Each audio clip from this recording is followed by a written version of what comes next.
जय भोलेनाथ मित्रों। आज हम आप सभी को भगवान शिव जी की एक बहुत ही अद्भुत कहानी सुनाने जा रहे हैं। आपसे निवेदन है कि आप सभी इस कहानी को पूरा सुनना। आपको इस कहानी के माध्यम से जीवन में बहुत कुछ सीखने को मिलेगा। तो चलिए मित्रों, आपका ज्यादा समय नष्ट ना करते हुए कहानी प्रारंभ करते हैं। एक बार की बात है, भगवान शिव जी कैलाश पर्वत पर बैठे हुए थे और धरती लोक का दृश्य देख रहे थे।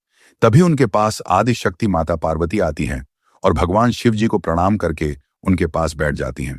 फिर थोड़ी देर बाद माता पार्वती भगवान शिव जी से कहती हैं, हे नाथ, मेरे मन में पृथ्वी लोक के भ्रमण करने की इच्छा जागृत हो रही है।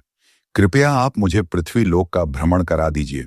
मित्रों, माता पार्वती की बात मानकर भगवान शिव जी माता पार्वती के साथ पृथ्वी लोक पर प्रकट हो जाते हैं और अपना रूप बदलकर साधारण मनुष्य बन जाते हैं।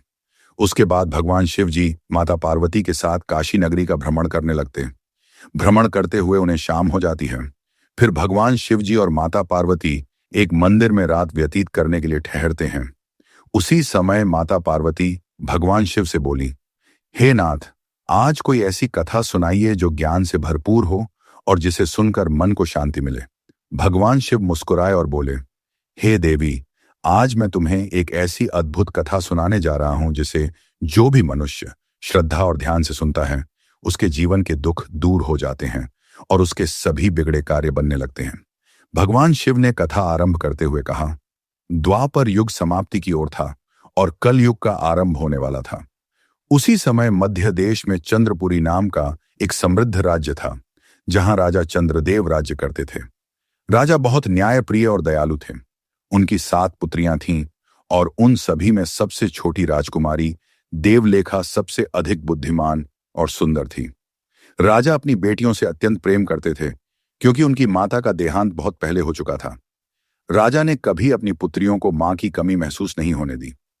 महल में उनकी देखभाल के लिए अनेक सेवक सेविकाएं थीं और समय के साथ सभी राजकुमारियां बड़ी होकर हर कार्य में निपुण हो गईं। वे अपने पिता के लिए स्वयं भोजन बनाती और राजा उनके हाथों का भोजन बड़े प्रेम से ग्रहण करते। कुछ समय बाद पड़ोसी राज्य ने आक्रमण कर दिया। युद्ध में राजा की विजय हुई, लेकिन उनके वीर सेनापति अंगसेन वीर गति को प्राप्त हो गए। सेनापति की पत्नी और उसकी एक बेटी अकेली रह गईं। एक दिन वह स्त्री सहायता मांगने महल पहुंची। उसकी दशा देखकर राजा को दया आ गई और उन्होंने उसे महल के पास रहने के लिए एक घर दे दिया।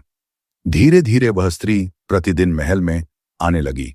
वह रसोई से आग मांगने के बहाने अंदर जाती थी। बाकी राजकुमारियां उस पर दया करती थीं, लेकिन देवलेखा को उसके व्यवहार पर संदेह था। वह अक्सर अपनी बहनों से कहती, एक दिन यही स्त्री हमारे लिए बड़ी मुसीबत बनेगी। समय बीतता गया और एक दिन राजा को भोजन में मिट्टी मिली। उन्हें विश्वास नहीं हुआ कि उनकी बेटियां ऐसा कर सकती हैं। अगले दिन राजा ने छिपकर सच्चाई देखने का निर्णय लिया। उन्होंने देखा कि राजकुमारियां तो पूरी सावधानी और प्रेम से भोजन बना रही थीं, लेकिन वही स्त्री मौका पाकर भोजन में मिट्टी मिला रही थी। राजा क्रोधित हुए और अगले दिन उसे दरबार में बुलाया, लेकिन वह स्त्री बहुत चालाक थी। उसने मीठी बातों से राजा को भ्रमित कर दिया। उसने कहा कि वह केवल राजा की बुद्धिमानी की परीक्षा ले रही थी। उसकी बातों और सुंदरता के मोह में पड़कर राजा ने उसे दंड देने के बजाय उससे विवाह कर लिया। अब वह स्त्री महल की रानी बन गई। नई रानी राजा की 7 बेटियों से घृणा करती थी। वह चाहती थी कि सारी संपत्ति और सुख केवल उसके और उसकी बेटी के पास रहे। उसने राजकुमारियों को कष्ट देना शुरू कर दिया। उन्हें दिन भर काम कराया जाता और भरपेट भोजन भी नहीं दिया जाता। दुखी होकर 7 बहनें अपनी मां की समाधि पर जाकर रोती और अपना दुख सुनाती। तभी एक दिन वहां अचानक एक आम का पेड़ प्रकट हुआ, जिस पर मीठे और रसदार फल लगे थे। वे बहनें उन्हीं फलों से अपनी भूख मिटाने लगीं। वह कोई साधारण पेड़ नहीं था। जितने फल तोड़े जाते, अगले दिन उससे अधिक फल लग जाते। जब सौतेली रानी को इसका पता चला, तो उसने षड्यंत्र रचकर उस पेड़ को कटवा दिया। लेकिन अगले ही दिन उसी स्थान पर एक छोटा सरोवर प्रकट हो गया, जिसमें से स्वादिष्ट भोजन निकलने लगा। अब राजकुमारियां वहीं जाकर भोजन करने लगीं। यह देखकर रानी का क्रोध और बढ़ गया। उसने सैनिकों को आदेश देकर समाधि और सरोवर दोनों को नष्ट करवा दिया। 7 बहनें रोती हुई वहीं बैठ गईं। उन्हें समझ नहीं आ रहा था कि अब उनका सहारा कौन बनेगा। लेकिन भगवान अपनी सच्ची भक्ति और मासूम दिल वालों का साथ कभी नहीं छोड़ते।